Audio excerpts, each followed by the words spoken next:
Ya, udah alhamdulillah kembali lagi di Rampai Pagi, Inspirasi Pagi Audio. Kita bawakan kepada bis kita segmen Sihat Minda yang mana akan membincang ataupun mengupas dengan lebih lanjut lah ya mengenai kemahiran daya tindak coping skills. Mungkin kita terus sahaja ya memperkenalkan tetamu kita pada hari ini iaitu Yang Mulia Puan Suryati binti Haji Kamis, jururawat kaunselor perkhidmatan psikiatri Kiarong Ripas. Assalamualaikum Puan. Waalaikumsalam warahmatullahi Khabar hari wabarakatuh. ini? Alhamdulillah. Alhamdulillah. Sehat ya. Sehat, alhamdulillah. Selamat datang ke Rampai Pagi. Kali pertama ke Rampai Pagi? Kali kedua. Kali kedua ya. Kali kedua. Jadi pasti gembira sekali lagi dapat Alhamdulillah berjumpa keudara. sekali. Alhamdulillah. Kalau sebelum ini apa tajuknya?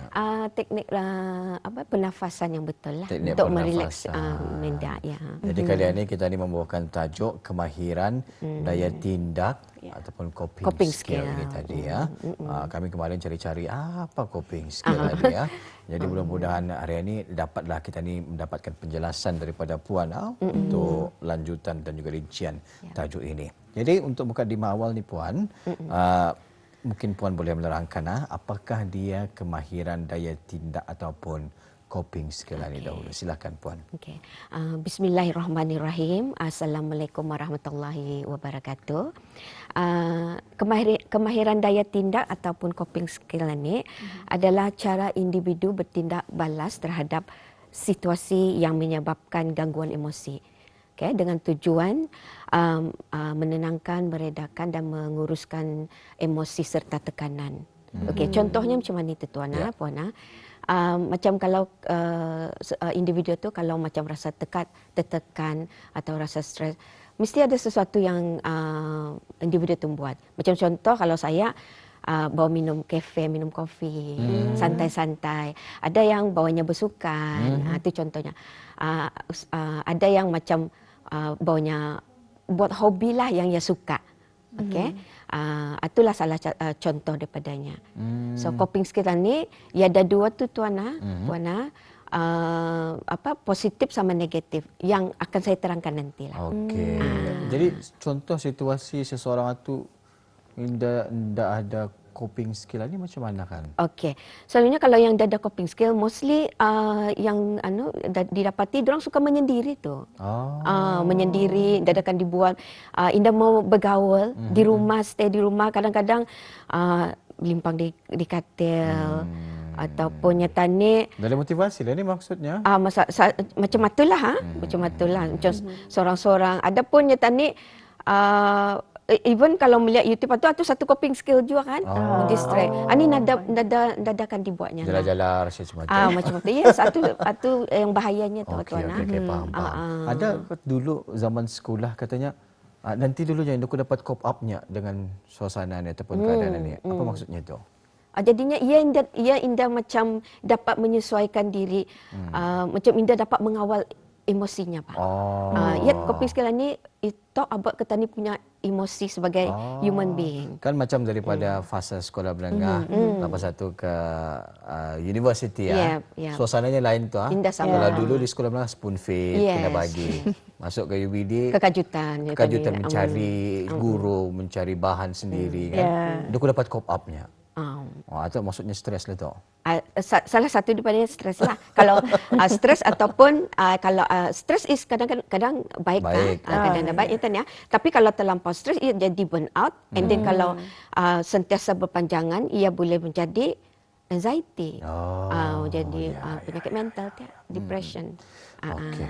Jadi apa daya tindak negatif yang sering dilakukan oleh individu yang mengalami permasalahan sebegini? Okey.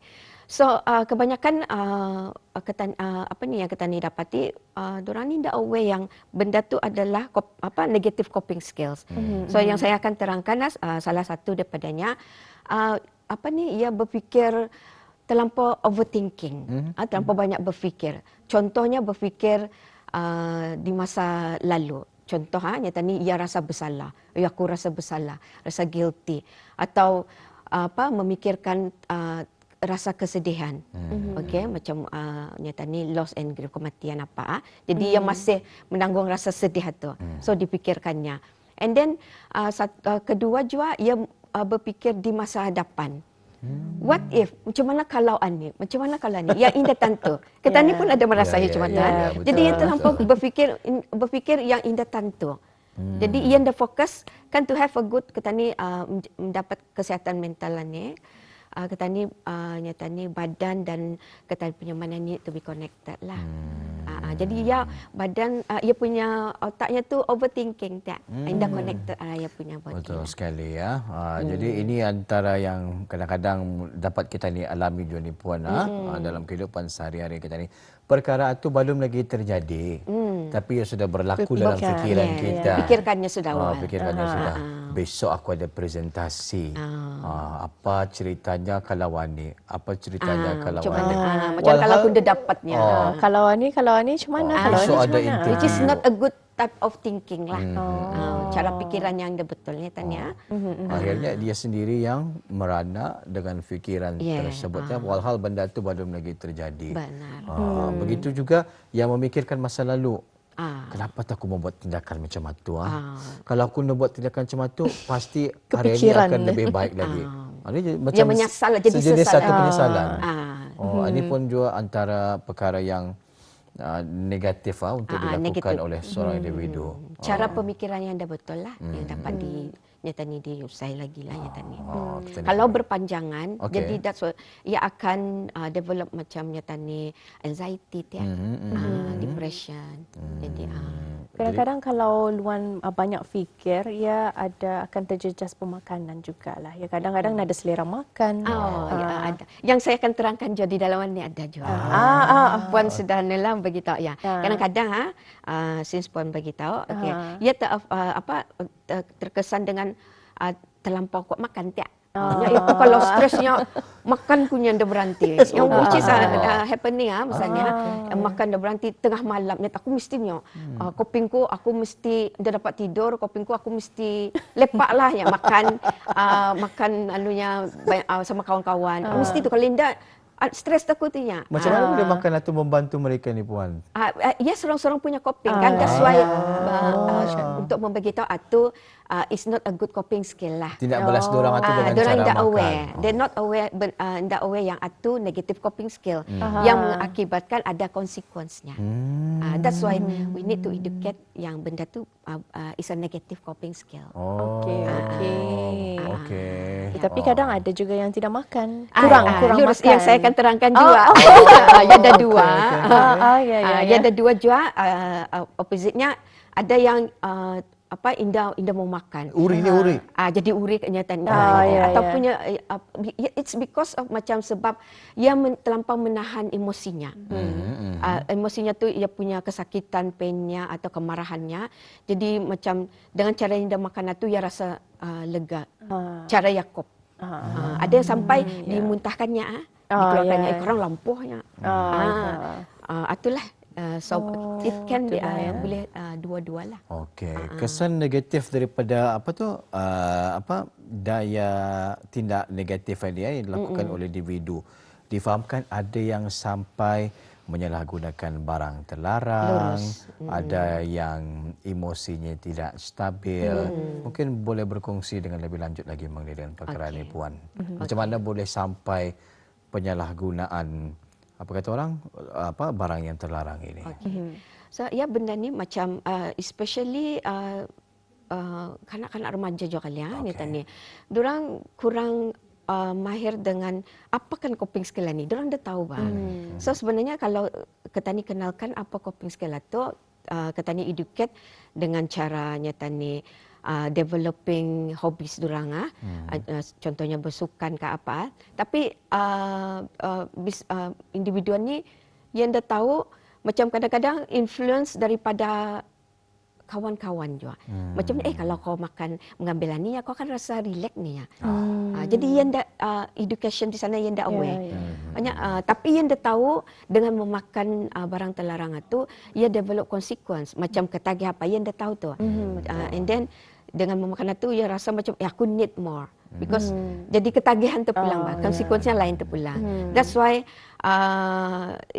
important untuk educate the student ni lah. Yang pengambilan dadah tu adalah cara negative coping skill. Jadi maksudnya diorang hanya perlu efek apa tu? Menghilangkan anxiety itu. Diorang dah tahu apa lagi. Jadi tetapi sebenarnya ada kesan buruk daripada pengambilan bahan yang terlarang ini, dan akhirnya mereka hilang arah tujuan, terpesong dan juga membahayakan diri masing-masing. Ya. Bagaimana pula dengan marah-marahan ni? Okey, marah.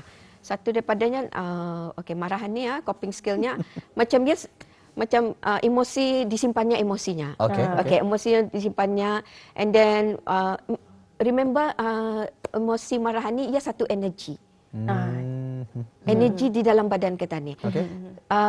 It's okay, semua emotion bagus untuk kita ni as a human being. It's okay kita ni mengalaminya. Okay, marah is okay to be marah. Tetapi nyata ni ada cara kita ni untuk marah. Cara untuk jangan mencederakan diri dan mencederakan orang lain atau menyakitkan orang lain. Okay, orang yang macam mengalami marahan ni, emosi marah tu disimpan-simpannya, ya macam botol tu kita. Disimpan. Jadi kalau ada triggering something yang ringan saja, ia boleh melatup dia. Jadi so that's why important coping skill ni untuk dipraktiskan supaya indah sampai melatup lah nyata ni. Explode lah. Ada caranya. Betul ya. Ada kita di tangannya, David basar sudah kulihat kawan ni. Maksudnya kan panuh betul. So ada caranya lah. Baik, alhamdulillah itu sedikit lah ya kita ni mengetahui mengenai dengan daya coping skill ni ya.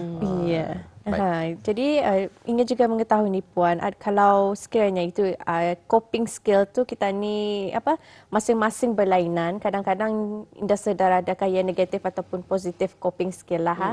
Tetapi bagaimana kalau diri sendiri, adakah ia mengetahui dengan sendirinya, adakah ia negatif atau positif, ataupun orang lain yang nampak coping skill atau negatif positif? Ini tadi, that's why Ani mostly setiap orang indah notice benda ni. Because as long as kita ni macam membuat sesuatu yang berfaedah. Something contoh kegemaran tadi, hobi tadi. It's a good kan, contoh hobiku memasak. Which is good, katanya. Is nampak di sana yang is a positive coping skill. Okay, sesuatu yang membagi produk arah ke tani yang bagus, itu a good coping skill. Kalau membeli belah? Membeli, kalau terlampaunya tani, terlampaunya tani overspending, ada dia konsekuensinya. Ya ada caranya lah. Boleh saya tambah satu lagi? Boleh. Kadang-kadang negatif coping skill ni ada sampai mencederakan diri sendiri. Mana dia? Ada sampai mencederakan diri sendiri. Mencederakan macam mana maksudnya? Okey, ia terlampaunya tani terlampau overwhelmed dengan emosi macam kesedihan ke atau kemarahan overthinking apa. Ia dah tahan. Ia punya emosinya kata ni terlampau numb tani. Macam sakit di dalam tu disimpan. So ada sampai ia sudah macam dah tahan macam nyata ninam, ia try to cuba mencederakan dirinya dengan untuk merasakan pain itu saja. Biasanya ia rasa pain kan numb sudah. So that is a negative coping skill. Ani need to be macam mesti di-educate lah. Macam klien saya yang saya counsel, durang indah aware. So I have to beritahu Ani is a bad coping skill lah. So Ketani akan mengajar what is a good coping skill. Digantikan. Which is durang dah tahu. Jangan sampailah ya mencederakan diri sendiri jadi ini amat membahayakan juga. Sayangi mental healthness dan juga kesihatan fizikal kita ni ya. Baik, kita alihkan tumpuan kita pagi ini dengan mengetahui Apakah cara-cara bagi melakukan daya tindak ataupun coping skill ni Puan? Okey. Sebenarnya ada banyak cara lah yang tani coping skill ni. Salah satu daripadanya ialah mendekatkan diri dengan spiritual lah, religious and spiritual, mendekatkan diri dengan Allah, tani dengan sembahyang dan berzikir, itu salah satu daripadanya. Okey. Jadinya yang saya akan kongsikan tips hari ini, topik yang bermasuk sini grounding lah. Okey, grounding ni yang focusing diri kita ni on the present, apa yang terjadi masa ni. Bukan kita ni fikirkan di masa hadapan, bukan tadi fikirkan ke belakang.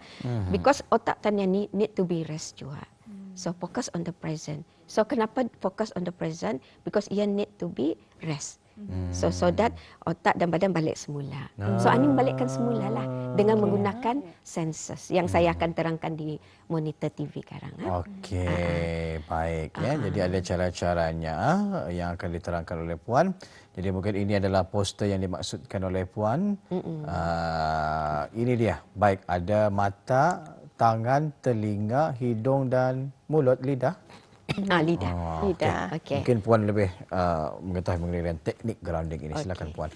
Okey, apa yang kita ni lihat di dalam TV monitor ni, okey, kita ni akan menggunakan senses yang akan saya buat praktikal selepasan ni. Okey, pertama mata kita ni gunakan untuk melihat. Sekarang saya gunakan tangan untuk tani merasa benda tu. Okey, telinga untuk mendengar. Okey, hidung untuk mencium bau dan lidah untuk merasa. Okey. Okey. Kita ni balik semula pada saya lah. Okey. So saya ambil contoh. Contoh, ini salah satu contoh saja. Kenapa saya memilih minuman? Kita boleh milih minuman, makanan ataupun gula-gula, coklat. Something that dapat dimakan. Boleh benda lain, tapi benda lain anda terdapat tadi merasa pakai lidah. Kalau kertas, tidak apa-apa, tadi pakai saja ya. Kalau kena lihat apa ya, contoh. So, tadi pakai inilah. Okey, minuman lah. Okey, contoh daripadanya kita boleh ambil minuman favorite bis kita. Macam saya kopi lah. Kopi ada yang Melo teh atau kadang-kadang mostly individu selalu bawa yang paling cepat botol air lah. Boleh je. So saya ambil minuman ni lah. So saya apply apa yang 5 tadi senses. Okey. Tekniknya kita ni mengexplain secara detail. Talking to yourself. Okey. Contoh okey, dalam artikel aku beritahu apa yang ku lihat masa ni, yang ku pegang masa ni cawan. Okey, aku menggunakan mata melihat cawan ini. Okey. Kedua, cawan ini berwarna grey. And then dia ada garis-garis. Okay, ada handle. Okay, and then aku menggunakan rasa. Okay, cawan ini rasanya kaca. And then kalau di bawah kasar sikit, di atas ada macam circle. So anything that you explain in detail. Okay, tadi and then saya menggunakan hidung kali ya. Okay, kopi kan aku kita ni cium lah. Oh, ini bau kopi. Tadi. Macam bau kopi. Okay, you're connecting. Okay, kopi. And then ataupun bau teh Camelo. Okay. Okay. Yang ketiga kali ya, menggunakan lidah. Okay. Make sure masa lidah ni, make sure jangan panas lah. Jangan panas. Rasanya panas, betul. Okay. So make sure lidah bis kita tahan panas. Bukan. Lidah kita tu contact with air. Misalnya, ini rasa kopi, pahit. Okay, latte lah, pahit, ada rasa susu. So tell your brain, beritahu. Okay, so tadi boleh dengarkan lah macamnya tadi gunakan kuku macam cuma ni bunyi kaca kalau the sound of the cawan itu. So tadi menggunakan telinga. Ya. So tani practice grounding ni dengan menggunakan 5 senses for every day lah. So ndak semestinya cawan kita ni boleh macam kalau ndak ada cawan tani boleh grab apa yang ada arah ke tani. Contoh mobile phone atau kertas. Kertas we can use mata and rasa kan and then bunyi. Contoh. So Ani selalunya Exercise, exercise. Selalunya kan hari itu saya ada mendemo breathing kan teknik breathing. Selalunya disamakan dengan breathing dulu untuk supaya tenang then baru dibuat grounding. Baik. Ingin saya ketahui juga apa kepentingan exercise ini, Puan? Okey. Seperti yang saya beritahu tadi, yang pentingnya untuk tadi kan kita ni otak sama badan ni mesti connected kan. And then tadi ada macam some individu ia terlampau berfikir kan. Berfikir di So masa untuk depan. present dalam waktu itulah. Untuk balikkan semula. Hadir. Hadir untuk for today and then merehatkan otak itu juga supaya otak ni need rest juga. Ya. Because kalau cycle tu sentiasa nyatani ya overthinking, ada sampai berminggu-minggu, berbulan-bulan, bertahun-tahun. So pattern itu sama. So it might develop anxiety or depression.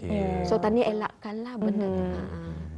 Dan juga saya ada terbaca, Puan, ada satu cincin ni, jenis cincin ni ia dapat pusing-pusing, tapi ia dapat meredakan emosi. Adakah itu betul? Okey. Itu salah satu daripadanya ia connecting menggunakan senses juga. Boleh juga sensory. So mengelakkan daripada overthinking. So overthinkingnya tu direhatkan dengan focusing arah yang cincin itu. Secara untuk mengalihkan perhatian kita ni kan, perhatiannya. Ada yang macam permainan Rubik atau boleh yang ada tekan-tekan atau yang hanya ada tadi tekan-tekan atau juga yang pop-pop atau boleh tu one of it. Ya, macam menghilangkan stres kita ni Rather than ada yang sampai nyata ni dah tahu macam mana kan lah. Ini adalah merupakan di antara untuk mengkontrol emosi kita ni, kata Puan, maksudnya.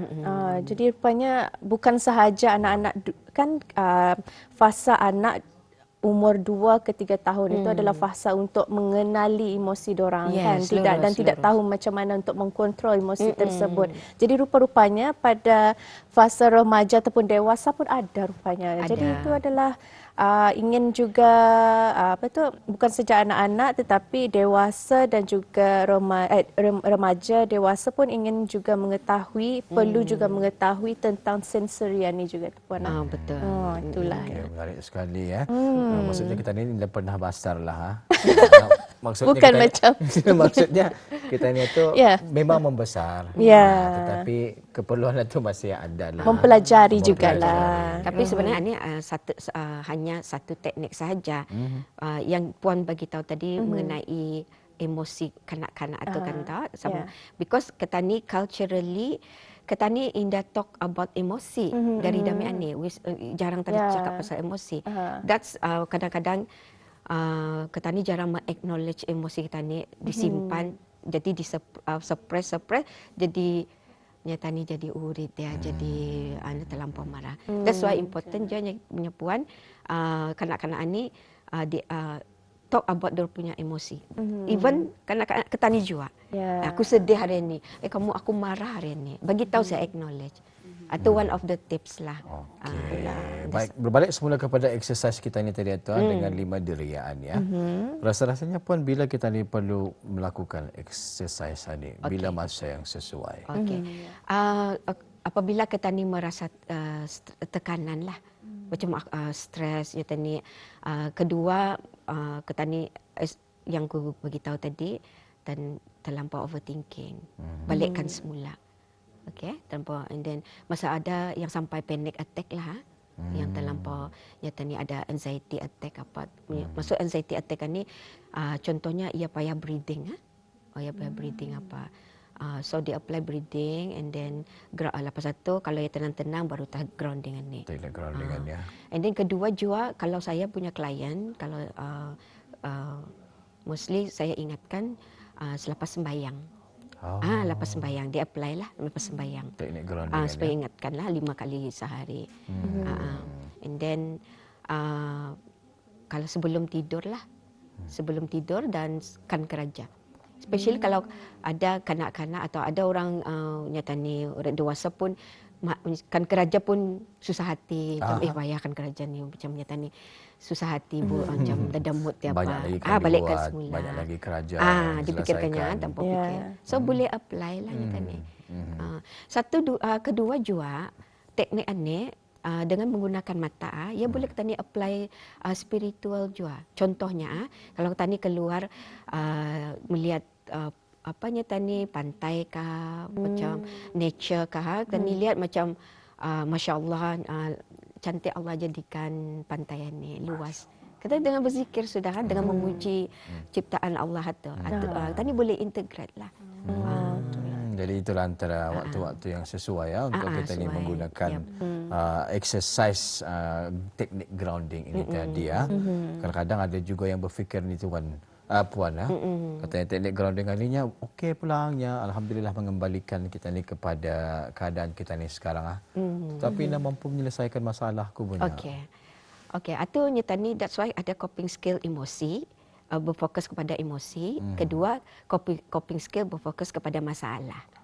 Ada problem skill. Atau nyata ni usually akan dibuat dengan terapi secara mendalam, lain lagi tu.